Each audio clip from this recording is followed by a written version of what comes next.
नमस्कार, बहुत स्वागत है आपका अपना बिहार में। आपके साथ मैं हूं सोनाली सिंह। पश्चिम चंपारण में प्रशांत किशोर ने एक बार फिर सीएम नीतीश कुमार पर निशाना साधा। प्रशांत किशोर ने कहा कि योगा पट्टी में इसलिए सड़क नहीं बनाई जा रही है क्योंकि एक बार कार्यक्रम में पहुंचे नीतीश कुमार के मंच पर किसी ने जूता उछाल दिया था। प्रशांत किशोर ने यह भी कहा कि 15 साल से करीब 1.5 लाख की आबादी परेशान है, लेकिन बिहार सरकार सड़क नहीं बना रही, इसलिए अब नए विकल्प की जरूरत है। अभी देखिए नवलपुर बेतिया के जमीन रोड के हाल मतलब जे ऊपर 5 किलोमीटर चल जाए तो हमारे खांसी रुकते नहीं के सुबह से। हम तो एक दिन चलता नहीं, समझे कि गांव के आदमी हो जा कैसे जिया ताड़ा बतावत नहीं। अरे हम रुकल रही तो आदमी कहत के भैया 20% आदमी के टीबी हो गए। आदमी कहता ना कि धूल इतना पड़ता कि टीबी हो गया। हम देखिए हम सुबह से खांसी नहीं के रुकत, वही रोडवा पर चल के आवता नहीं, हतना हाथों में धूल बा। अब 15 बरिस से बा काहे बा लोग बतावल कि जोगा पट्टी में नीतीश कुमार आये उनको जूता चप्पल उछाल दिला उनका मंच पर। वही गुस्सा में वो आदमी रोडवे नहीं बनने दे रहा। बताइए वाला। और प्रशांत किशोर के बयान पर जेडीयू ने कहा है कि प्रशांत किशोर पाला बदलते रहते हैं। कभी जेडीयू के साथ थे पर अब बीजेपी के इशारे पर काम कर रहे हैं। जनता सब समझती है, इसलिए नीतीश कुमार को लगातार मौका दे रही है।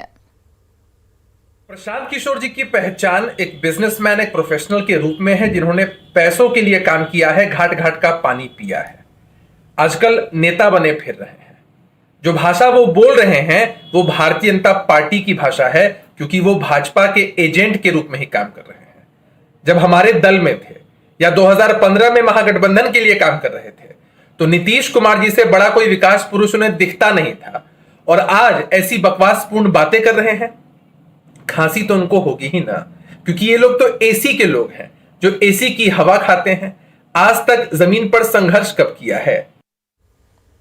और पूर्व सीएम जीतन राम मांझी ने एक बार फिर से अजीबोगरीब बयान दे दिया है।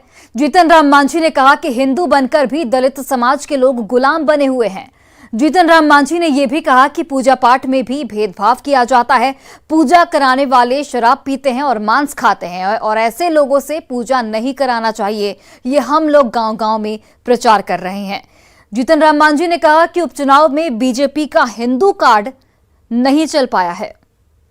नहीं, वो तो अलग है, बनाने का कोशिश किया जा रहा है, लेकिन हम लोग तो प्रयास यही करते हैं कि हिंदू बनकर के आज तक 75 साल हुआ गुलाम बने हुए हो। जात पात ऊंच नीच के नाम पर भेद है, पूजा पाठ में भी भेद है। तुम्हारे यहाँ पंडित खाता नहीं है, पूजा भी ठीक से नहीं कराता है, और जो पूजा कराने वाला आदमी है वो शराब पीता है, वो मांस खाता है, अनेक प्रकार की बात करता है। तो ऐसी परिस्थिति में उसको पूजा नहीं कराना चाहिए। ये बात हम लोग प्रचारित कर रहे हैं, और ये गांव-गांव बात प्रचारित हो गई है। इसलिए उनका जो हिंदू कार्ड है वो नहीं चलेगा। हम लोग सब। और इधर आरजेडी और कांग्रेस ने मांझी का बचाव किया है। आरजेडी ने के प्रवक्ता ने कहा कि दलित समाज के साथ जैसा व्यवहार हो रहा है उसे जीतन राम मांझी ने सामने लाकर रख दिया है, और इसका जवाब बीजेपी को देना चाहिए। वहीं कांग्रेस ने कहा कि जीतन राम मांझी ने जिस परिप्रेक्ष्य में इस बयान को दिया है वो उस व्यवस्था के लिए है जिसमें जन्म के आधार पर ही सब कुछ होता है। हालांकि अब कर्म का वक्त है। जो सवाल भारतीय जनता पार्टी से किया है उस सवाल का जवाब भारतीय जनता पार्टी को देना चाहिए। दलित समाज के साथ जिस तरह का व्यवहार हो रहा है उसको सामने लाने का काम किया है, लेकिन कोई भी बातें हमें वैसे नहीं करना चाहिए जिससे कि किसी की भावना को भी ठेस पहुंचे। जीतन राम मांझी राजनीतिक रूप से बहुत वरिष्ठ और परिपक्व हैं, परंतु हर व्यक्ति का एक व्यक्तिगत नजरिया भी होता है। जीतन राम मांझी जी ने जिस परिप्रेक्ष्य में यह बयान दिया है वो परिप्रेक्ष्य उस व्यवस्था के लिए है जो व्यवस्था सिर्फ और सिर्फ जन्म से सिद्ध हो जाती है। तो वहीं बीजेपी प्रवक्ता मृत्युंजय झा ने कहा है कि इस तरह के बयान देकर जीतन राम मांझी चर्चा में बने रहना चाहते हैं। श्री जीतन राम मांझी बराबर इस प्रकार के बयान देकर सुर्खी में रहना चाहते हैं, लेकिन जीतन राम मांझी जी को ये जानना चाहिए कि जिस माझी समाज से वो आते हैं उस समाज में भी पंडित होता है और वो पंडित उनका सब कर्म कराता है। तो ये अपने समाज की चिंता करे ना, ब्राह्मण समाज क्या करता है, ब्राह्मण समाज क्या नहीं करता है, इसकी विवेचना करके चर्चा में बनने रहने की कोशिश ना करें। और उधर जन सुराज यात्रा पर निकले प्रशांत किशोर ने कहा है कि जिन दलित महादलित के नाम पर इतनी राजनीति होती है, बिहार में उनकी स्थिति बहुत ही ज्यादा खराब है। प्रशांत किशोर ने कहा कि 12 नवंबर को जन सुराज अभियान के पश्चिम चंपारण जिले का अधिवेशन बेतिया में होगा। इसमें वोटिंग के जरिए तय होगा कि राजनीतिक दल बनाना है कि नहीं। दलितों और महादलितों की स्थिति धरातल पर बहुत खराब है। उनके नाम पर सालों से केवल राजनीति की जा रही है। सपोर्टर्स की नहीं है, जो लोग इस व्यवस्था को बनाने में अपनी भूमिका देखते हैं या जिससे जुड़ना चाहते हैं, उनकी बैठक 12 तारीख को बेतिया में है, जिसमें पब्लिकली सार्वजनिक तौर पर ये वोटिंग होगी और उनसे ये पूछा जाएगा कि दल बनाया जाना चाहिए कि नहीं, और अगर बनाया जाना चाहिए तो कैसे बनाया जाना चाहिए, कब बनाया जाना चाहिए, कैसे चलाया जाना चाहिए। इस पर पूरे दिन खुले में अधिवेशन भी होगा, सार्वजनिक तौर पर उस पर वोट भी होगा और उसका परिणाम भी आपको देखने को मिलेगा। और बिहार के डिप्टी सीएम तेजस्वी यादव ने झारखंड के मुख्यमंत्री हेमंत सोरेन को ईडी के नोटिस पर कहा है कि ये सब कुछ 2024 तक चलता रहेगा, लेकिन इससे कोई डरने वाला नहीं है। हर जगह तो ये काम हो ही ना रहा है, आप लोग तो देख ही रहे, और इस पे तो हम सारी बातें जो है अपनी बात को हमने बोल ही दिया। ये सारा काम जो है इसी तरह से ये लोग चलता रहेगा 24 तक, लेकिन सभी लोग मजबूती के साथ लड़ाई लड़ना है, ये सब लोग जान रहे हैं और लड़ रहे हैं सब लोग। आप भी कहते हैं कि अरे भाई सब लोग मजबूती से लड़ रहा है, और होना क्या है, कुछ गलत होगा तब ना। और पूर्णिया में एक नर्सिंग होम में मरीज की मौत के बाद जमकर बवाल काटा गया। मरीज के परिजनों ने सड़क पर आगजनी की और तोड़फोड़ की। सड़क से गुजर रही कई गाड़ियों के यहां पर शीशे भी तोड़ दिए गए, साथ ही लोगों से मारपीट भी यहां पर की गई है। इसके बाद पुलिस ने लाठीचार्ज कर हंगामा कर रहे लोगों को खदेड़ दिया। इस दौरान एक मीडिया कर्मी पर भी पुलिस ने लाठी चला दी। मृतक के परिजनों का साफ तौर पर कहना है कि मरीज को ऑपरेशन करना था, जिसके पहले इंजेक्शन दिया गया। इंजेक्शन लगते ही मरीज की मौत हो गई। वहीं प्रशासन का कहना है कि मृतक का पोस्टमार्टम इस वक्त कराया जा रहा है और अगर किसी तरह की लापरवाही पाई गई तो कार्रवाई की जाएगी।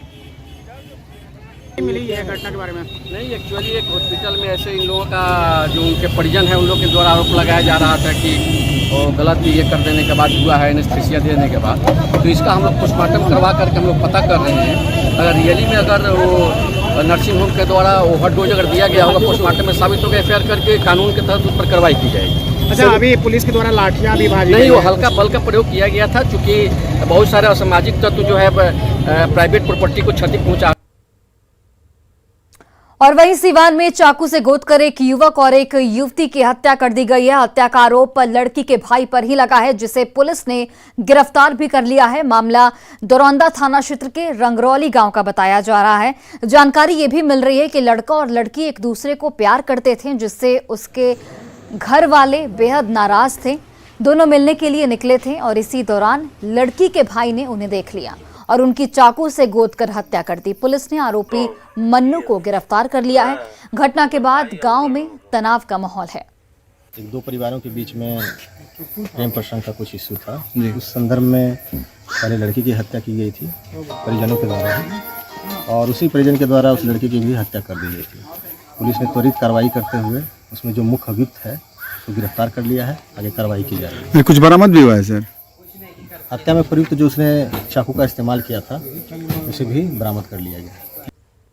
और वहीं सीवान में रंगदारी नहीं देने पर अपराधियों ने एक कपड़ा व्यवसायी मोहन गुप्ता को गोली मार दी है। मामला बढ़हरिया बाजार का है। मोहन गुप्ता से 1 महीने पहले 10 लाख रुपए की रंगदारी मांगी गई थी, लेकिन उन्होंने रुपए नहीं दिए थे। अपराधी मोहन गुप्ता की दुकान पर पहुंचे और उन पर ताबड़तोड़ फायरिंग शुरू कर दी। उनकी हालत फिलहाल गंभीर बनी हुई है। बाजार में सरेआम फायरिंग से लोगों में इस वक्त दहशत का माहौल है। साथ ही पुलिस प्रशासन पर भी कई गंभीर सवाल खड़े हो रहे हैं।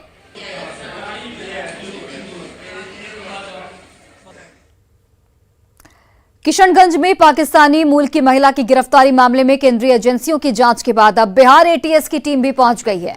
शुरुआती जांच के बाद महिला को जेल भेज दिया गया था। अब एटीएस उसे रिमांड पर लेकर पूछताछ कर रही है। उनका पासपोर्ट अमेरिका का है। वो मूल रूप से पाकिस्तानी है, लेकिन वो नागरिक अमेरिका की हैं। पाकिस्तान की नागरिकता उन्होंने त्याग दी है। उसके अतिरिक्त जो विदेशी यात्रा वो की हैं वो फरीदा मलिक के नाम से, और उसके साथ साथ उनके पास कुछ बोर्डिंग पास और कुछ अन्य दस्तावेज भी पाए गए, जिसमें सना अख्तर का उल्लेख किया गया है। इसके संबंध में पूछताछ की गई तो उन्होंने कोई संतोषजनक जवाब नहीं दिया। उसको लेके महिला थाना में एफआईआर में जांच के क्रम में ये भी पाया गया कि उत्तराखंड में इसी मामले को लेकर, इसी तरह के मामले को लेकर वो जेल गई थी और 11 महीने जेल पे रही। फिर वो जेल से मुक्त हुई है। फिर 1-1.5 साल के बाद इस तरह का मामला बिना किसी वैध दस्तावेज के नेपाल जाना, वो भी भारत के रास्ते से होते हुए कहीं ना कहीं कुछ संदिग्ध मामला। और मधुबनी के जयनगर थाना क्षेत्र में तेज रफ्तार बाइक और स्कूटी में आमने सामने टक्कर हुई और इसमें 3 लोगों की मौके पर ही मौत हो गई, जबकि एक की हालत गंभीर बताई जा रही है। हादसा NH 227 पर कमलावाड़ी पेट्रोल पंप के पास हुआ। बताया जा रहा है कि बाइक सवार युवक जयनगर से लदनिया की ओर जा रहा था, जबकि स्कूटी सवार 3 लोग लटनिया के ओर ट्रेन पकड़ने के लिए जयनगर आ रहे थे और इसी दौरान कमलावाड़ी पेट्रोल पंप के पास तेज रफ्तार बाइक और स्कूटी में टक्कर हो गई। टक्कर इतनी भीषण थी कि हादसे में 3 लोगों की मौत हो गई। हादसे के शिकार हुए सभी लोग लदनिया थाना क्षेत्र के निवासी बताए जा रहे हैं। फिलहाल जयनगर पुलिस इस पूरे मामले की जांच में जुट गई है। जब शिक्षा के मंदिर में अश्लील डांस होने लगे तो आप क्या कहेंगे? समस्तीपुर के ताजपुर इलाके में स्कूल संसाधन केंद्र की छत पर डांस का विजुअल वायरल हो रहा है। वीडियो में साफ तौर पर दिख रहा है कि स्कूल संसाधन केंद्र विद्यालय की छत पर नचनिया अश्लील डांस कर रही है और नीचे खड़े लोग डांस का लुत्फ उठा रहे हैं। वीडियो वायरल होने के बाद पूरे शिक्षा महकमा में हड़कंप मच गया है। वीडियो कब का है, हालांकि ये अब तक साफ नहीं हो पाया है, लेकिन न्यूज़ 18 इस वायरल वीडियो की पुष्टि नहीं करता है।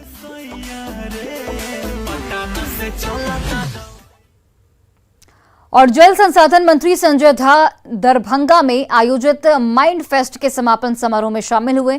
नेहरू ऑडिटोरियम में दरभंगा माइंड फेस्ट का आयोजन किया गया था, जिसमें करीब 2000 छात्र छात्राओं ने हिस्सा लिया था। पुरस्कार वितरित करते हुए संजय झा ने कहा कि ऐसे कार्यक्रम में आने से बहुत खुशी हुई। विकास आयुक्त विवेक कुमार सिंह अपने माता पिता के नाम पर हर साल माइंड फेस्ट का आयोजन करते हैं।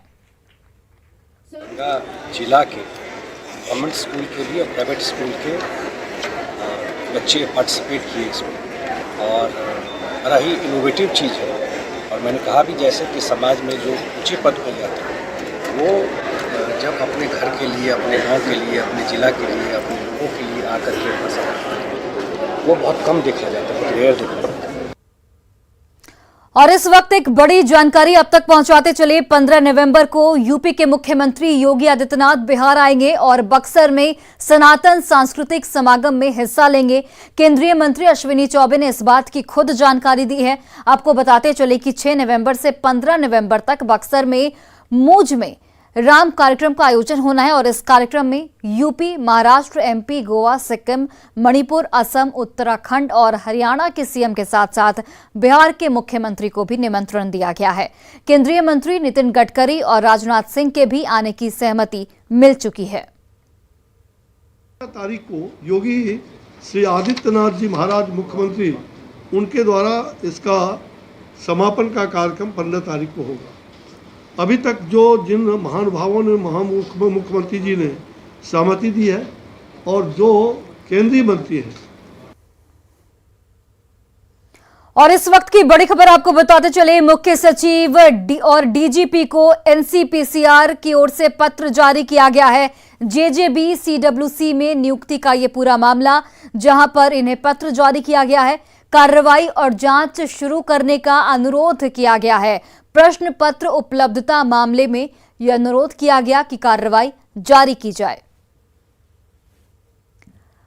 और दरभंगा में 2.5 साल की मासूम से रेप करने वाले गुड्डू झा को आजीवन कारावास की सजा सुनाई गई है। साथ ही स्पेशल पॉक्सो कोर्ट ने 50,000 का जुर्माना भी लगाया है। कोर्ट ने पहले ही गुड्डू झा को दोषी करार दिया है और आज सजा सुनाई गई। 3 अगस्त को गुड्डू झा ने बच्ची के साथ रेप किया था। कोर्ट ने बिहार पीड़ित प्राधिकार स्कीम के तहत पीड़ित बच्ची को 10 लाख रुपए देने का आदेश भी दिया। और गुड्डू झा को धारा 376 AB में आजीवन कारावास का मतलब कि जब तक वह जिंदा रहेगा। इसके अलावा 50,000 रुपया का जुर्माना भी उसको किया गया है और जुर्माना नहीं देने की स्थिति में उसे 6 महीना और साधारण कारावास। और अब आपको तस्वीर दिखाते हैं पियक्कड़ों के परेड की। बिहार में शराबबंदी कानून लागू है, इसके बावजूद शराब के शौकीनों में कानून का कोई खौफ नहीं दिखता है। मधुबनी जिले की बात करें तो यहां शराब कारोबारियों और शराब के शौकीनों पर शिकंजा कसने के लिए मद्य निषेध विभाग द्वारा लगातार विशेष छापेमारी अभियान अलग अलग इलाकों में चलाया जा रहा है और इसी के तहत 87 लोगों की गिरफ्तारी हुई है, जिसमें 10 शराब तस्कर 77 पियक्कड़ शामिल हैं। मद्य निषेध विभाग के अधीक्षक का कहना है कि शराबबंदी कानून का मखौल उड़ाने वालों के खिलाफ विशेष छापेमारी अभियान आगे भी लगातार जारी रहेगा। विशेष अभियान में पीने वाला 77 व्यक्ति की गिरफ्तारी की गई और बेचने वाला 10 व्यक्ति को गिरफ्तार हम लोग किए हैं और इनका और इस तरह के जो अभियान है हम लोग लगातार करते रहे और करते रहेंगे। और बेगूसराय में न्यूज 18 पर खबर चलने के बाद हरकत में आई पुलिस ने महिला से झपटमारी के आरोप में एक व्यक्ति को हिरासत में लिया है। आपको बता दें कि ट्रेन में छिनतई की वजह से दनौली फुलवरिया हॉल्ट के नजदीक एक महिला की ट्रेन से गिरने से मौत हो गई। दरअसल झड़प टमार असम की रहने वाली कांति देवी का पर्स छीनकर ट्रेन से नीचे कूद गया। महिला ने उसे पकड़ने की कोशिश की, लेकिन वो भी ट्रेन से गिर गई और उसकी मौत हो गई। न्यूज 18 पर खबर चलने के बाद कटिहार रेंज के डीआईजी और एसपी समेत तमाम बड़े अधिकारियों ने मौके पर पहुंचकर जांच पड़ताल की है। घटना की जानकारी जैसे ही मुझे मिली है तो मैं यहाँ आया हूँ। एसआरपी साहब भी कटिहार से आए हैं और इस घटना की हम लोग छानबीन कर रहे हैं, कांड का उद्भेदन करने की कोशिश कर रहे हैं और उसमें जो भी संलिप्त अपराधी हैं उनकी गिरफ्तारी। और सुपौल में भी न्यूज 18 की खबर का बड़ा असर हुआ है। पशु शेड बनाने के नाम पर घोटाले की खबर दिखाने के बाद राघोपुर के मनरेगा प्रोग्राम ऑफिसर को हटा दिया गया है। डीडीसी ने बताया कि मामले की जांच की जा रही है और रिपोर्ट आने के बाद आगे की कार्रवाई की जाएगी। राघोपुर प्रखंड के देवीपुर पंचायत में पशु शेड निर्माण के नाम पर फर्जी वाउचर लगाकर लाखों रुपए की निकासी की गई थी, जबकि पशु शेड की नींव भी नहीं डाली गई थी। जब मामले का खुलासा हुआ तो सप्लाई करने वाली एजेंसी छाया इन्फोकॉम ने आनन फानन में निर्माण कार्य शुरू करा दिया, जिसके बाद न्यूज 18 ने इस खबर को दिखाया और जिला प्रशासन ने तत्काल कार्यवाही करते हुए राघोपुर के मनरेगा पीओ धीरज कुमार को हटा दिया है। जांच टीम राघोपुर प्रखंड के विभिन्न पंचायतों में किया गया है। कल मेरे द्वारा वहां देवीपुर पंचायत में किया गया है। प्रथम दृष्टिया वहां पर जो है अनियमितता प्रकाश में आया है, इस पर जिला पदाधिकारी महोदय द्वारा तत्काल राघोपुर के कार्यक्रम पदाधिकारी को जिला में वापस बुला लिया गया है। राघोपुर में दूसरे प्रखंड विकास पदाधिकारी की प्रतिनियुक्ति की गई है। फाइनल रिपोर्ट समर्पित होने के बाद अंतिम कार्रवाई की। और देखिए, छपरा में पुलिस ने एक ट्रक प्रतिबंधित मांस के साथ 3 लोगों को गिरफ्तार किया है। दरअसल ट्रक को स्थानीय लोगों ने गरखा के पास पकड़ा था, जिस पर प्रतिबंधित मांस लदा हुआ था। पुलिस ने मांस को जांच के लिए फॉरेंसिक लैब फिलहाल भेज दिया है। और 6 नवंबर को गोपालगंज विधानसभा उपचुनाव की काउंटिंग होनी है। काउंटिंग की तैयारी को लेकर डीएम ने अधिकारियों के साथ समीक्षा बैठक की। 6 नवंबर को सुबह 8 बजे से तावे डाइट भवन में मतगणना होगी। काउंटिंग कर्मियों को सुबह 8:30 बजे तक पहुंचने का निर्देश दिया गया है।